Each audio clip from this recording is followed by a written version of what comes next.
The night was quiet in the small Texas town, but inside the Thompson farmhouse, all was not well. 17-year-old Clara sat on the edge of her narrow bed, her hands resting on her swollen belly.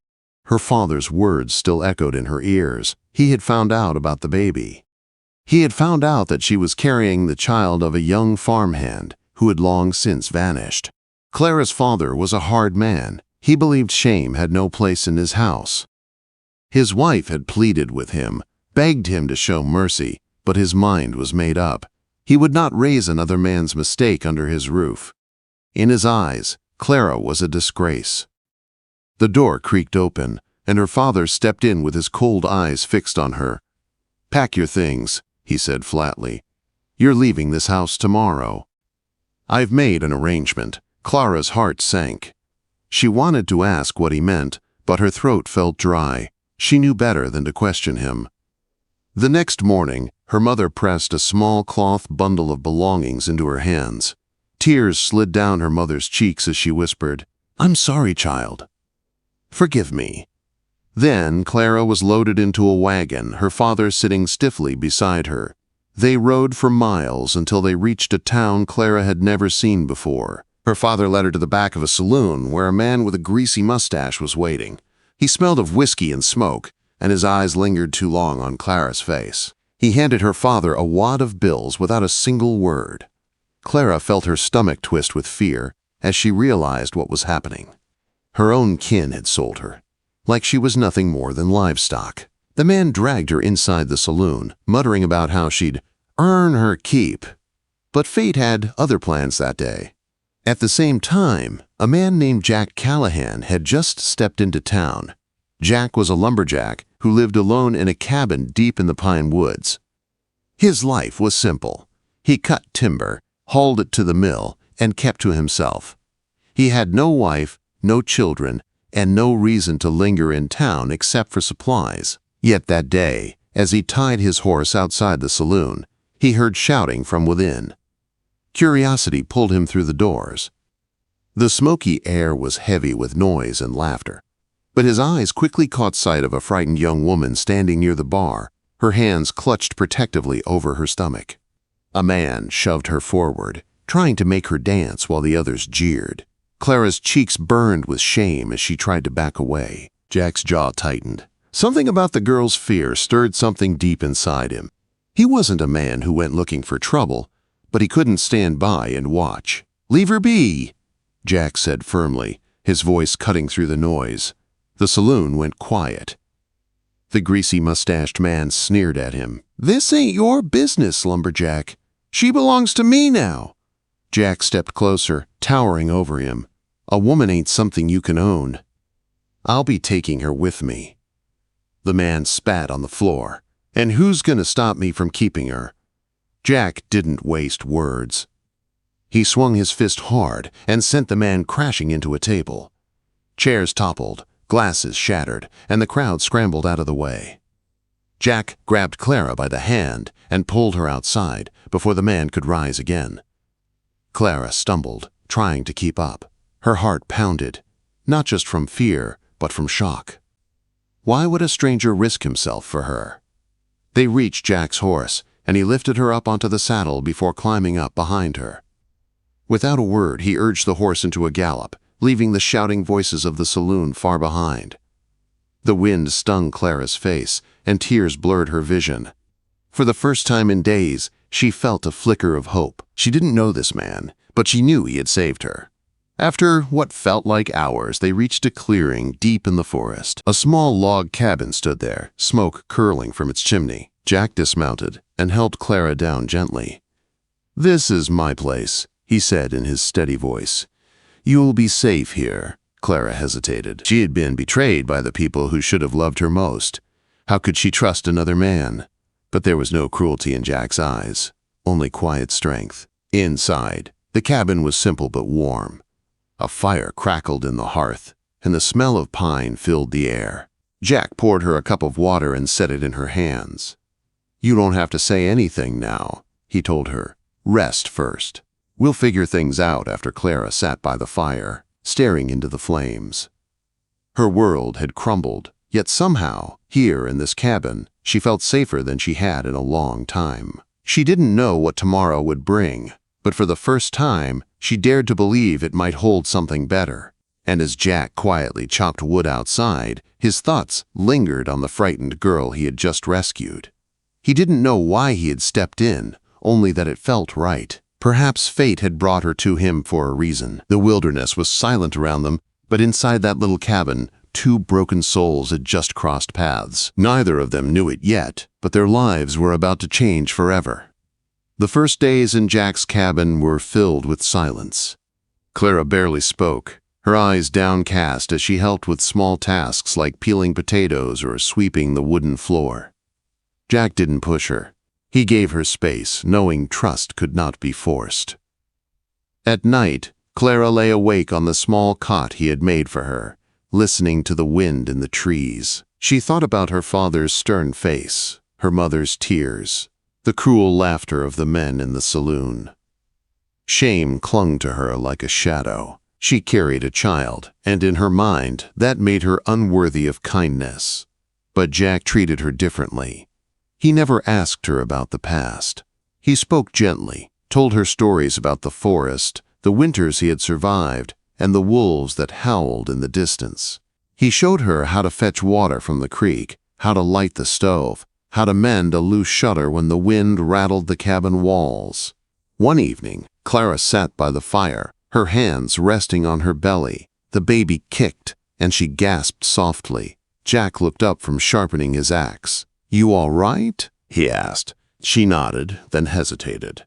For the first time she met his eyes. "The baby's moving," she whispered. Jack gave a small smile, the kind that lit up his rough face. "That means he's strong. That's a good sign." Her throat tightened. Nobody had spoken of her child with such simple warmth before. Tears welled in her eyes, and she quickly turned away, ashamed of her emotion. But Jack didn't comment. He simply stoked the fire and let her feel what she needed to feel.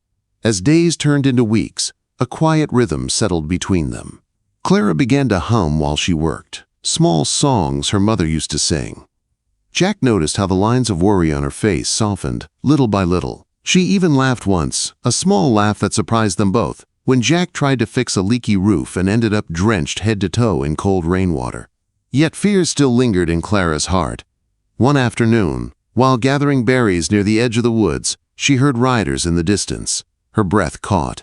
What if the men from the saloon came looking for her? What if her father wanted her back only to cast her out again? She rushed back to the cabin, trembling. Jack noticed right away. "What's wrong?" he asked, stepping toward her. "Someone will come," she blurted. "They'll find me. They'll take me away again." Jack's eyes hardened. He set a steady hand on her shoulder. "Listen to me. Nobody is taking you from here. Not while I'm breathing." There was no boast in his voice, only calm certainty. For the first time, Clara let herself believe she might actually be safe. That night, she dreamed of the baby's future. She pictured a small child running through the pine trees, laughter filling the air. When she woke, she found Jack already outside, chopping wood in the morning sun. She watched him for a long time, the swing of his axe, the strength in his arms, the way he worked without complaint. Something stirred inside her chest, something she hadn't felt in a long time. Hope. As autumn deepened, Clara's belly grew heavier. Jack built a rocking chair by hand so she could rest by the fire. He gathered herbs from the forest and traded wood in town for flour, sugar, and blankets. He never spoke of it, but he was preparing for the child as if it were his own. One evening, Clara finally found the courage to speak. Her voice was quiet, but steady. "Why did you save me that day? You didn't even know me." Jack set down his axe and looked into the fire. "Because I've lived a long time alone. And when I saw you, I saw someone worth fighting for. Maybe I needed saving too." Clara's eyes filled with tears again, but this time they were not from pain. For the first time, she allowed herself to smile fully, a smile that reached her heart. Outside, the wind whispered through the pines, carrying the promise of winter. Inside, by the firelight, two lonely souls began to see the shape of a new life, one built not on shame or fear, but on kindness and strength. But neither of them knew that the past was not finished with them yet. Shadows were stirring beyond the trees, and soon danger would come knocking at their door.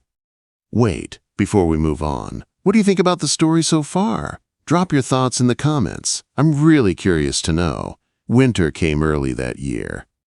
The first snow dusted the pines, and smoke rose steady from Jack's chimney as Clara's time drew near.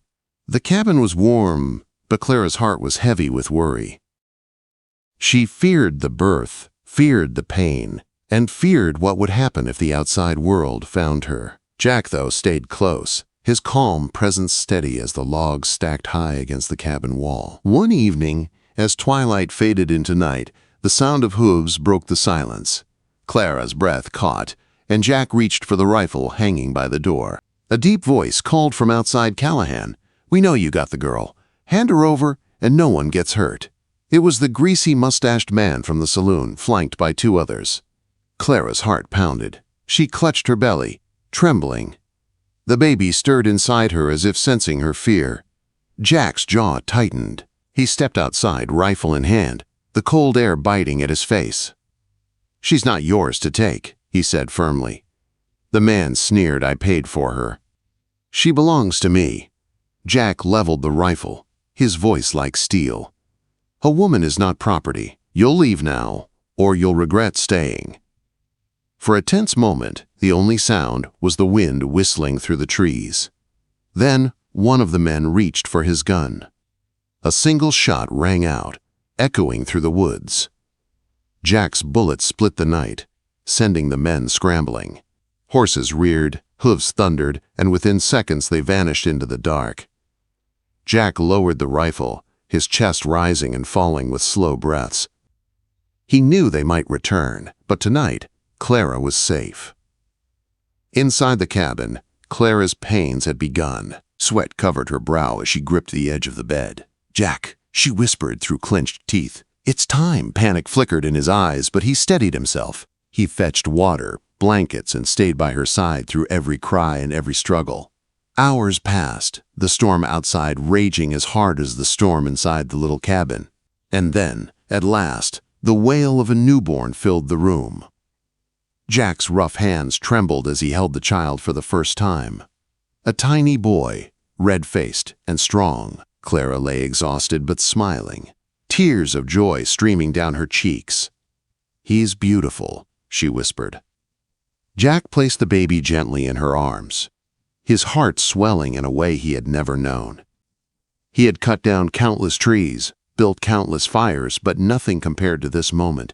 Days turned into weeks. The saloon man never returned, perhaps too afraid of the lumberjack who had stood his ground. The forest stayed quiet, blanketed in snow. Inside, the cabin brimmed with new life. Clara sang softly to her child, her voice tender and full of love. Jack built a cradle by hand, carving every piece with care.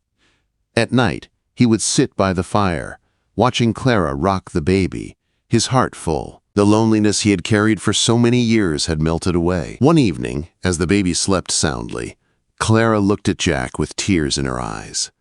"I don't know why you chose to save me, but you've given me more than my own family ever did. You gave me a home. You gave me hope." Jack's voice was quiet, steady, but full of emotion. "You and the boy, you're my family now. That's all I want." Clara reached for his hand, and for the first time she didn't feel broken. She felt whole. The snow kept falling, the fire kept burning, and in that small cabin deep in the Texas woods, a lumberjack, a young mother, and her child built a life stitched together with love, kindness, and second chances. Jack had taken her in, but in truth, Clara had given him something even greater. He had found his forever.